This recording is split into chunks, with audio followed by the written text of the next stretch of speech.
Okey, apa pun itu cerita bahagian satu, kestabilan politik. Cukup lah kot no. Boleh. Pasal sajalah nak abang. Tuan Haji kita ni sebelum start, oh ya, tajuk ni kita 1 jam boleh selesai. Tak pernah tepat. Ni kata tak pernah tepat, 1 jam 5 minit dah. Tak pernah tepat. Tapi tadi ada intro. Oh, Lepas tu ada suara yang tak ada. Kena ulang balik. Yang ulang balik tu 15 minit. So saya dah hilang setengah jam. Okey Tuan Haji, kita terus pergi sebelum kita nak jawab soalan Pandora Papers yang dibuat oleh Chandran tadi. Ya, ya. Kita nak pergi pula pada nak Haji sentuh pasal perpaduan. Baik, baik. Pasal perpaduan, Saudara Fazli, untuk terus ke poin. Dua perenggan dalam titah baginda tuanku adalah amat penting. Saya baca secepat mungkin tapi sejelas mungkin.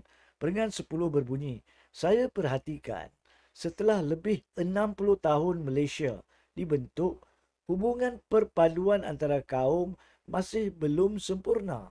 Kerana masih ada generasi hari ini yang gagal menguasai bahasa kebangsaan dan memahami budaya hidup kaum yang lain. Ini ayat pertama, perenggan 10. Ayat kedua, oleh itu, saya menyeru kepada kerajaan untuk merangka satu dasar ke arah perpaduan rakyat yang lebih kukuh dan harmoni. Dan di perenggan 11, baginda tuanku memetik, pepatah Melayu ada menyebut, melentur buluh, biarlah dari rebungnya. Yang bermaksud, baginda tuanku sendiri memetik maksud. Bermaksud, jika kita hendak melahirkan generasi masa hadapan yang bersatu padu dan saling memahami, kita mesti membentuk mereka sejak anak kecil. Ini amat penting. Sebab apa? Kita tak boleh nafikan titah baginda tuanku di perenggan 10 dan 11 ni adalah tepat, adalah betul. Seperti mana yang kita lalui sekarang ini. Kita jangan cuba nak sapu perkara ini di bawah karpet dan berdiam diri. Kita jangan nak biarkan perkara itu membara sehingga dia akan meletup. Kita kena cari jalan penyelesaian. Betul kata baginda tuanku. Ada antara rakyat kita, rakyat Malaysia, yang masih belum boleh bertutur dalam bahasa Melayu. Sampai pendatang asing daripada negara lain, sama ada Bangladesh, Nepal, Pakistan dan sebagainya, yang fasih bertutur bahasa Melayu dalam tempoh 3 bulan, 4 bulan mereka berada di sini.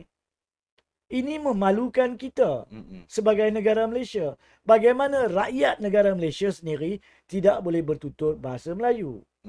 Dan apabila kita lihat perkara itu di satu sudut dan kita lihat perkembangan terkini baru-baru ini yang berlaku di mahkamah, di mana tuan-tuan dan puan-puan mungkin masih ingat terdapat satu cabaran mahkamah yang telah difailkan sebelum ini oleh beberapa NGO memohon mahkamah membuat keputusan.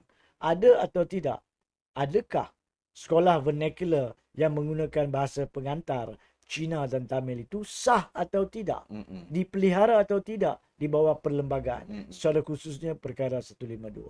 Tuan-tuan dan puan-puan pun tahu kes tersebut Mahkamah Tinggi dan Mahkamah Rayuan telah mendapati bahawa sekolah-sekolah tersebut kononnya adalah sah di bawah perlembagaan dan dilindungi oleh perlembagaan.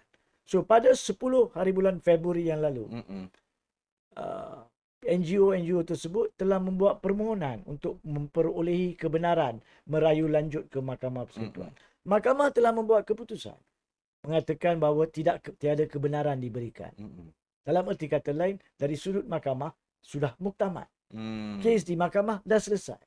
Tidak ada cara untuk membawa langsung ke Mahkamah Persekutuan. Tapi itu baru satu platform.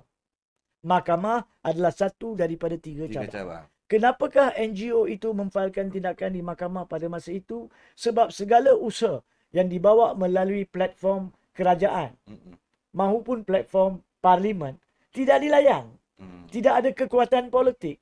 Tidak ada hasrat politik oleh wakil-wakil rakyat untuk melakukan perkara demi perpaduan. Jadi NGO melantik peguam. Yang mana saya perlu nyatakan di sini, saya adalah ketua kaunsil yang membawa kes tersebut di ketiga-tiga tahap mahkamah. Saya perlu dedahkan perkara ini supaya rakyat tidak menganggap kandungan program ini adalah berat sebelah. Ya. Saya perlu nyatakan ini sebab saya pun amat tertarik dengan titah baginda tuanku di peringkat 10 dan 11 yang menyentuh tentang isu perpaduan, yang menyentuh ada rakyat Malaysia yang belum boleh fasih dalam bahasa Melayu, dan menyeru kerajaan membuat satu dasar. Dasar itu bermaksud apa? Polisi untuk menyatu padukan rakyat. Dan menyentuh bahawa melentur buluh biarlah dari rebung, dengan khusus merujuk kepada pendidikan anak-anak kecil, yang mana adalah masalah yang kita hadapi sebab masih wujud sekolah vernacular yang mahkamah kini mengisytiharkan atau menerima sebagai sah. Itu mahkamah. Tapi dari segi tadbir urus negara, Saudara Fazli, para penonton, kerajaan boleh membuat polisi. Dan jika perlu, sebab mahkamah dapati sekolah vernacular dilindungi oleh perlembagaan, maka boleh buat pindaan kepada perlembagaan untuk membuang perlindungan kepada sekolah vernacular. Bukankah kita dah biasa dengar pelbagai pindaan? Dulu, tahun 2020, kita ada pindaan perlembagaan untuk membenarkan rakyat mengundi lebih 18 tahun. Padahal sebelum tu cuma 21 boleh. Itu pindaan dibuat. Kemudian, anti lompat parti 2022. Sebelum PRU 15. Perlembagaan tak sentuh langsung. Tak sebut langsung tentang parti politik. Tapi disebabkan pindaan itu, first time dalam sejarah perlembagaan Malaysia ada dimasukkan definisi parti politik. Boleh buat. So kalau kajian-kajian yang betul, penelitian-penelitian yang halus mendapati masalah perpaduan ni wujud daripada sekolah vernacular, menyumbang kepada itu, maka menjadi polisi kerajaan untuk menggubal perkara yang perlu untuk tujuan membasmi apa yang melanggar perpaduan. Dan di sini saya perlu sentuh, tuan-tuan dan puan-puan mungkin tidak tahu, tapi dalam pengendalian kes tersebut, kami telah menuruti pelbagai laporan pendidikan yang wujud sebelum merdeka dan selepas merdeka. Antara yang penting adalah laporan Razak 1956 dan laporan Rahman Muttalib, yang dengan jelas menyatakan dalam laporan-laporan tersebut, hasrat utama kerajaan adalah untuk mencapai satu tahap di mana ada satu bahasa pengantar saja di sekolah-sekolah rendah. Itu laporan Razak 1956. Sekarang dah 68 tahun. Masih lagi ada bahasa pengantar Cina, bahasa pengantar Tamil. Kita belum merdeka lagi ke? 68 tahun adalah hampir 3 generasi. Kita masih menggalakkan rakyat kita tak fasih bahasa Melayu melalui polisi yang ada. Kenapa tak ikut niat dan hasrat Razak Report, Rahman Report? Kenapa tak ikut? Kalau saya salah, kerajaan boleh, Fadlina Siddiq, Menteri Pendidikan, boleh membentuk jawatan kuasa baru. Bagi tempoh 6 bulan. Mungkin 12 bulan kalau perlu. Mengkaji semula betul atau tidak perpaduan atau ketiadaan perpaduan yang suci adalah disebabkan konsep sekolah vernacular. Disumbangkan besar oleh sekolah vernacular. Kalau betul, maka kerajaan wajib buat RUU, pindaan perlembagaan perkara 152, untuk keluarkan apa yang mahkamah katakan diperlindungi oleh perlembagaan. Jadi tak bermaksud mahkamah buat keputusan habis. Habis di mahkamah. Sekarang pergi kepada cabang satu lagi, penggubal. Pengadil selesai. Penggubal ada, pentadbir ada. Pentadbir kerajaan, penggubal parlimen. Dua pihak ni wajib untuk menentukan apa hasrat baginda tuanku, iaitu perpaduan. Baginda tuanku yang titah, bukan kita. Selepas keputusan sekolah vernacular 10 Februari, titah pada 26 Februari, bukankah ada kebetulannya ataupun tujuan utama disentuh? Bahawa isyarat daripada baginda tuanku kerajaan, cuba lihat benda ni. Saya nak peringatkan Menteri Pendidikan bahawa ini penting demi kesejahteraan Malaysia di masa akan datang. Kalau kita nak satu rumpun bangsa dalam negara kita, bahasa itulah jiwa bangsa. Kalau bahasa diabaikan atau diambil enteng, macam-macam bahasa digunakan, bagaimanakah anda nak expect bahawa rakyat akan bersatu padu? Di sekolah vernacular, majoritinya adalah daripada keturunan Cina atau di sekolah Tamil. Mereka akan bergaul dengan rakan-rakan mereka umur 6 tahun sampai 12. Sama mereka. Mereka tak bercampur dengan rakyat Melayu atau bangsa Cina atau India yang lain. Dan ini akan berterusan. Bila mereka pergi ke sekolah menengah, sebab dah biasa duduk satu kantin, main satu padang dengan bangsa sendiri, mereka sukar nak duduk di meja makan dengan bangsa lain. Kemudian berterusan ke universiti.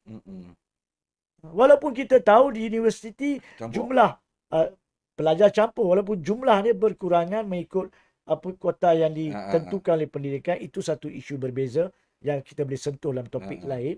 Tapi anak-anak kita yang keturunan Cina masih akan duduk di meja makan Cina. Anak-anak kita keturunan Tamil akan duduk sama mereka. Melayu duduk Melayu. Melayu akan duduk dengan Melayu. Tidak ada campuran antara bila masa ada pergaulan.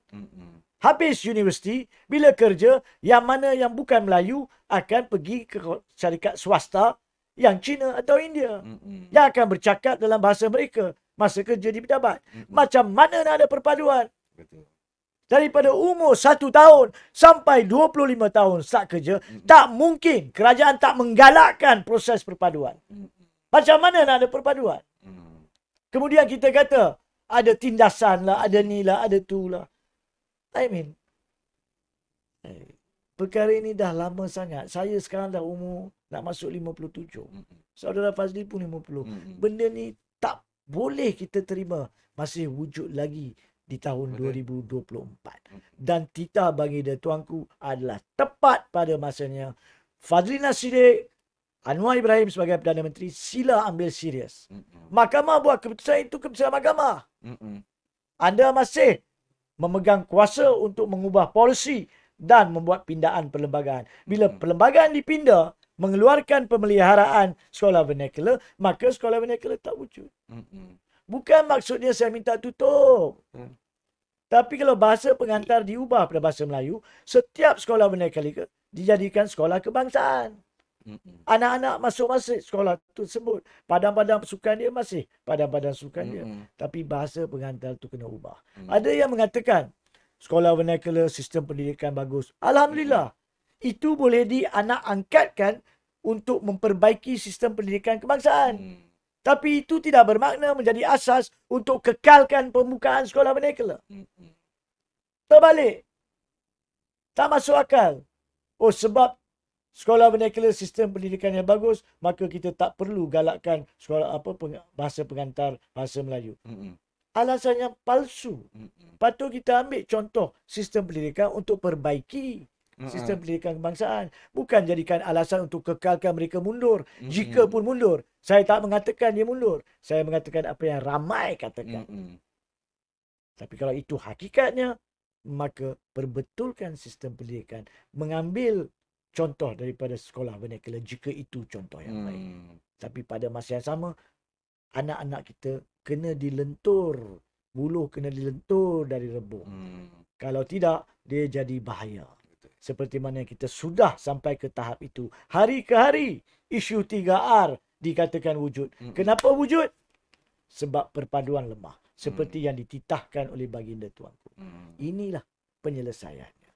Kadang-kadang saya malu bahawa seorang ketua negara yang perlu memberi peringatan. Sepatutnya ketua kerajaan sendiri tahu perkara ini. Dan saya tidak tahu kenapa di mahkamah kerajaan mengambil pilihan untuk mengatakan ianya dilindungi. Itu adalah perkara yang dah lepas. Bagi saya yang akan datang yang lebih penting. Iaitu kerajaan wajib menilai semula. Demi masa depan negara Malaysia. Demi apa yang dikatakan masyarakat majmuk Malaysia. Of course, yang memelihara hak dan keistimewaan orang Melayu dan menentukan Islam adalah agama persekutuan, kita perlu tegakkan perpaduan untuk kehidupan harmoni supaya tidak ada kerajaan boleh menyalahgunakan isu 3R. Terima kasih Tuan Haji. Lama tak tengok Tuan Haji marah macam ni. Ni marah saya soalan saya tanya bukan marah kat saya lah.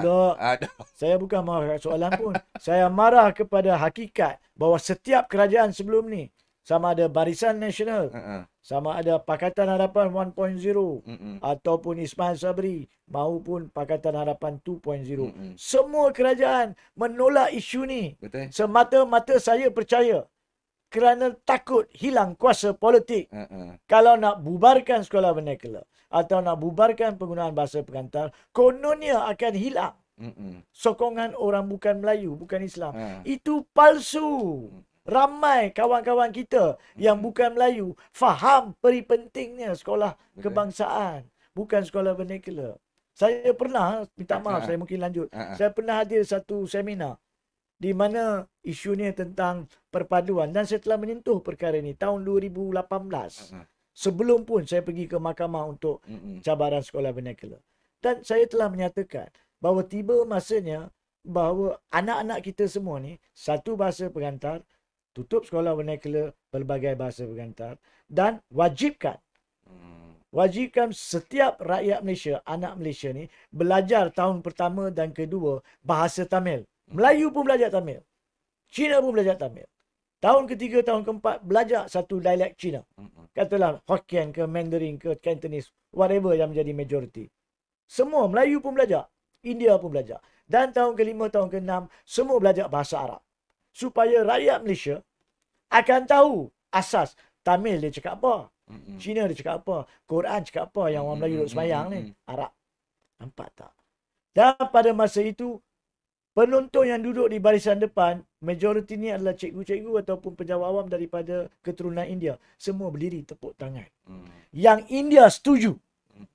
Jadi jangan cakap saya, kata orang bukan Melayu nak sekolah vernacular. Ramai juga yang tak nak sekolah vernacular. Sebab mereka percaya bahawa keluarga mereka, anak-anak mereka sukar nak bersatu padu. Betul. Kita bukan fikir jangka pendek tetapi jangka masa panjang. Seperti mana kata Tuan Haji, dah lepas beka 68 tahun, masih lagi duk takut tu saja. Malu.